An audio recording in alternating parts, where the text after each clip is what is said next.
Hi, this is Stevie. Have you ever wanted to get a preview of what your paint will look like before you actually put it on the paper? I have a couple of tips for you. There's a product called Duralar, and a lot of you are probably familiar with it, but they have a certain product that is just for wet media, meaning that you can apply something wet to it and it won't just bead up and go away. And this is really useful for watercolor. And that huge pad of Duralar that I have is probably a lifetime supply, so I just cut a little piece of it and I'm laying it over my little painting. And I wanted to see what it would look like with some leaves around it, and also how I would separate out those three lemons from each other. So I'm picking some spots in the painting and applying some of my watercolor, and that's just my regular watercolor, and placing it around on the Duralar film, putting in places where I think I would want to paint the leaves. And this gives me the chance to step back and look at it before I actually put the color on the paper. And I probably should have taped my paper and the Duralar film down to my board. I just didn't really think of it, so it's slipping around a little bit. But if you're going to do this, I would suggest that you just use a little piece of artist tape to tape your paper down, and the film as well. So now you can see how I'm going back in with some green color to separate those three lemons from each other, and that will become shadows on the lemons. So that gives me some kind of an idea of what this is going to look like when I actually add color to the paper. So I'm just picking up that film now, and I'm going to wipe it off, and I just use a little bit of water. You could spritz it with your sprayer bottle and just wipe it that way. I'm using a paper towel, and it's ready to use again, so it can be used many, many times. Now I'm going to show you something a little different. This is where I wanted to maybe add another flower to the painting and to brighten up those white flowers a little bit.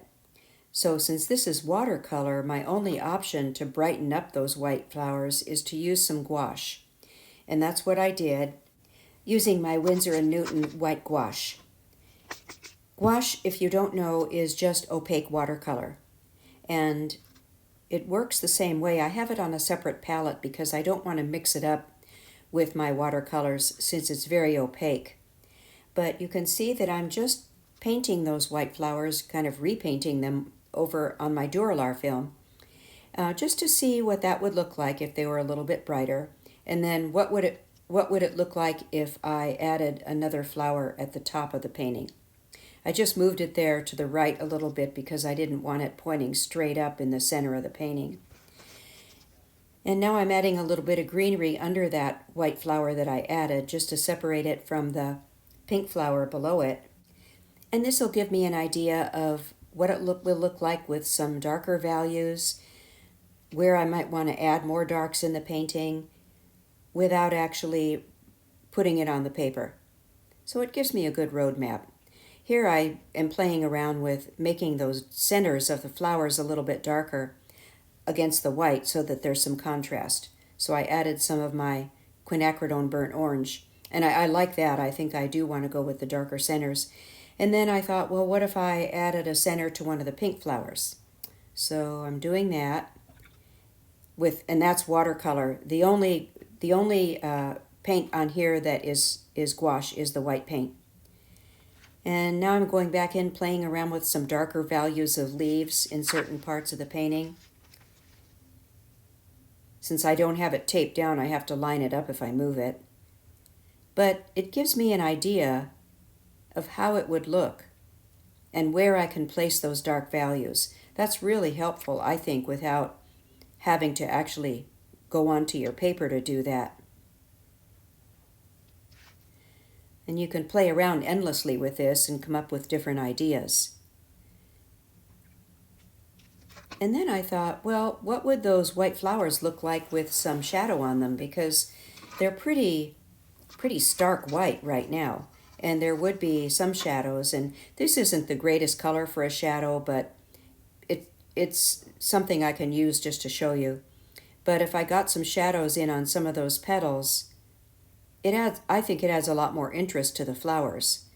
And there again, I'm able to do that without going in on the actual painting to do it. So I hope you can see how useful that is. So then I thought, well, what if I added some more of the pink color to those two pink flowers in the background, make them a little darker. So I added some more of my permanent rose. And I can already tell that I don't like that, and I'm so glad I did it on here rather than on the paper, because those two flowers with the loose pink color look so nice. I would have just ruined them. So that's a real benefit to be able to practice that first before I actually go onto the paper. So there you have it. There's using gouache on the Duralar film. Since gouache is also a water medium, you can do that, and then there I'm just using my brush to wipe some of it off. I wanted to get rid of that color because I didn't like it. But actually, after this, I just went back and took a wet paper towel and took all of the paint off. I can't remember what I'm doing here. Oh, I know. I wanted to add a shadow to the bottom of the vase. And that gave me an idea of how I would lay out the shadow and what it would look like. Again, that's not a great shadow color, but at least you'll get the idea. And I wanted to add a little more color to that vase just to highlight dark and light values on the vase. So I was adding more of the pink color to parts of it. And now I want to show you one other useful item. This is just a plain old sheet protector that you use to put documents in. And I cut it in half. I opened it up and cut it in half, so this is just one layer of sheet protector. But if you don't have Duralar film and can't get it right now, if you have a sheet protector laying around, they're very handy, and it's good to keep these along with your sketchbook too. I'm using a dry erase marker with it, and I think you probably know what a dry erase marker is. And you can do a similar thing. Of course, you don't have the color, but if let's say that you didn't have the Duralar film, but you had a sheet protector, you can take your dry erase marker and still get an idea of the placement of where you want to put the leaves, how you're going to separate the lemons or whatever object, and it still gives you some idea before you go to the watercolor paper. So this is just a really quick way to do it. And look how nicely that wipes off with just a paper towel. No water, it's dry erase, so you just wipe it off and you can start again. And there I'm just trying just to see if it would work with gouache, and it does not. The gouache just beads up. So that only works with the Duralar wet media film. But this is still a good little tip to know. And there's one other way that you can use the sheet protectors, and I pulled out an old sketchbook of mine to show you. Here's a painting I did of the Salt River near where I live in Mesa, Arizona. And the Salt River is famous for the Salt River horses that live around there. And quite often people actually come from all over the world to see them. But you can see them quite often up along the river, and they get in the river and they eat the tall grasses. So, and I have many pictures of the Salt River horses.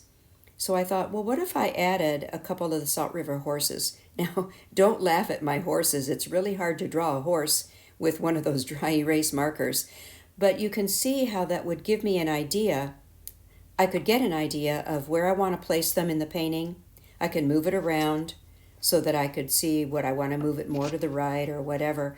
You could do this with any object in a painting, where to put a tree, a house, or whatever. And again, it's just harmless because it's on the sheet protector film. And if you just keep one in your sketchbook along with a dry erase marker, that's a handy tool. Here I'm just showing you, don't make the mistake of using a Sharpie pen instead of the dry erase marker, because Sharpie does not come off. But not to worry if you do that, because you can get Sharpie marks off with just plain old rubbing alcohol. So there you have it. I hope those tips are helpful, and thanks so much for watching.